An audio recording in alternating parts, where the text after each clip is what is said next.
Joining me now is Jeff Kostuik. He's the Director of Operations for Central Canada, the U.S., and International for Hemp Genetics International and Hemp Production Services, which is a mouthful, but all of that is to say, Jeff, we're going to talk about hemp. Right on. Yeah, we are. Okay. Absolutely. So tell me first, let's start with, we're here at Cropspalooza. You've got a booth here.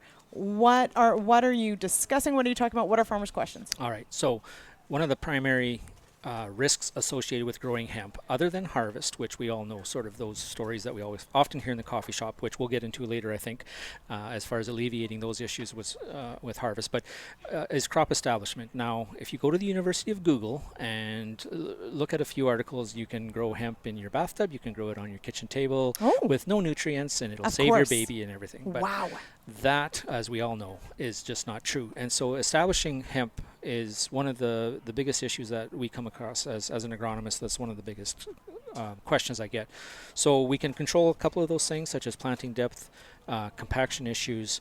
Where we sort of are limited, I guess, is when Mother Nature decides to rain a little bit too much on us, but under irrigation. So we're demonstrating those three issues at our plots to show the differences of seeding depth, again, compaction, and too much moisture. Okay, so hemp, of course, has been around a very long time. Since 1998. And Manitoba, of course, was put quite a few acres in from the get-go, did Absolutely, they not? yeah. So back in the day there, I was working with Manitoba Agriculture and dealing with all of the hemp companies. But yeah, I would say there was, I think, about 25,000 acres in Manitoba that very first year. That was a bit of a catastrophe. But from there, it's been, still continues to be a bit of a roller coaster ride. We're trying to get some more evenness out in the production and contract prices, but it's still considered, I guess, a niche market, and we're still subject to those issues so far. But it also seems to be one that, and of course, current and most recent policy changes, have got to play a role in the interest level that farmers have. Yeah, absolutely. And as of August of last year is when we, as farmers, became eligible to, I guess, play in the game of CBD and flower. Previous to that, we could take the seed off the field and we could take the stalk off the field, but all the flower material had to stay on the field. And we were essentially missing out on basically what's become a billion-dollar industry worldwide. Absolutely. So, I know from personal experience talking to farmers, there's definitely, we've been talking here with other people here about the importance of rotation crops, of, having a diverse rotation for the health of the crops, but also for the health of your farm business. And so some of the opportunities in some of these other crops. Now, let's talk about the production side a little bit, because, Jay Wetter was here earlier and we were talking about how hemp plants used to be these 11 or 12 foot monsters. Right, yeah. And that's not necessarily the case. This industry is one that's definitely been evolving very quickly and sort of improving. And as you mentioned, some of the agronomy side of things as well, trying to learn how to grow this crop. But what does the hemp crop sort of look like now? Yeah, so essentially, you're absolutely right.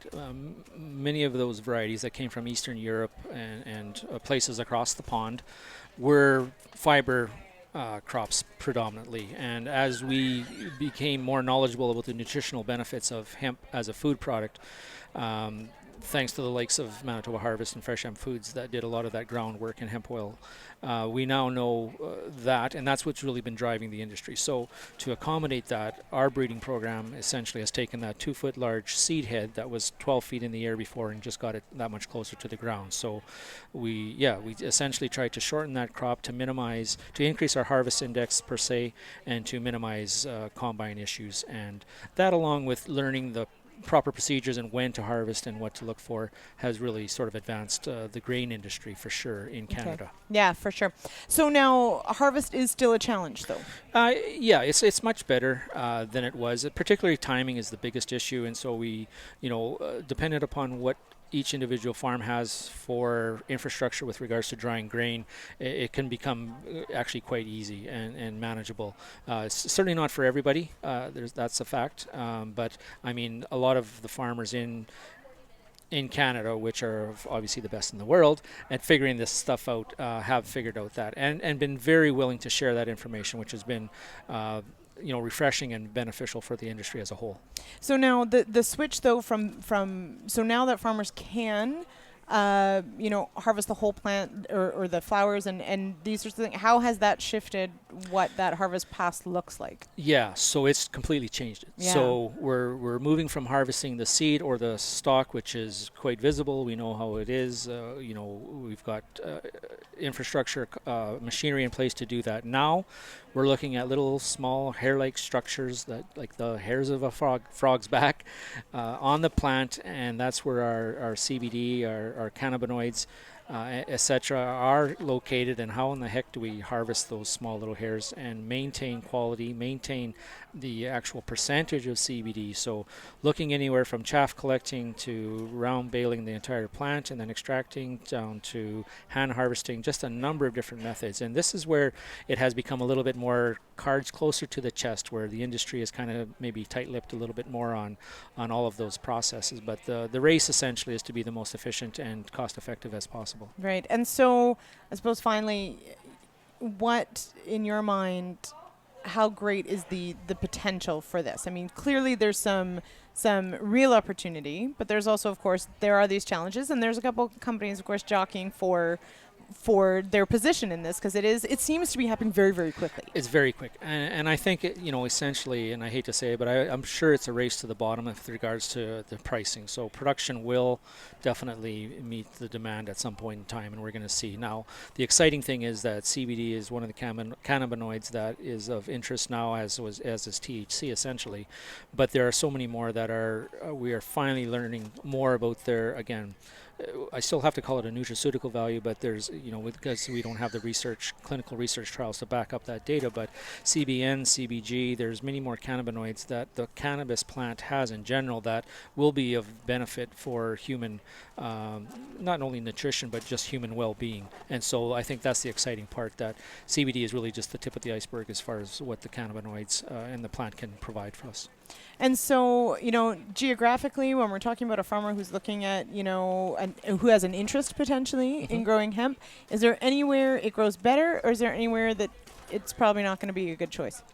I guess, again, back to our establishment here, our hemp establishment is what our booth is called. So the heavier clay soils and excess moisture are just a real detriment and a difficulty to get it established. So other than that, essentially, I just got back from PEI.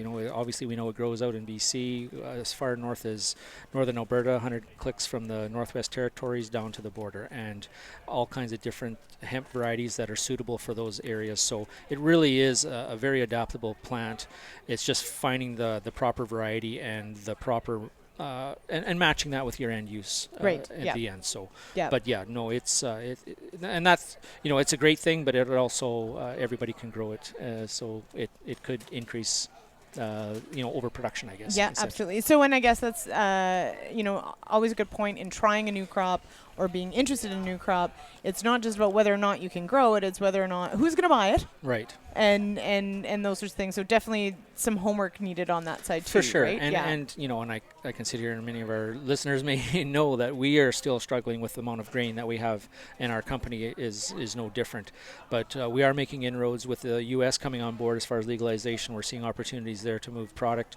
I see it being no different. We've got the likes of some major cereal companies that are now interested in adding hemp into their recipes or ingredient mix, which I think is just going to broaden sort of the obviously the consumption, which we desperately need for this crop to again, just to try to level out those peaks and valleys a little bit more, so farmers and processors can be just more consistent in moving the product on a timely fashion and at a good price that would make sense.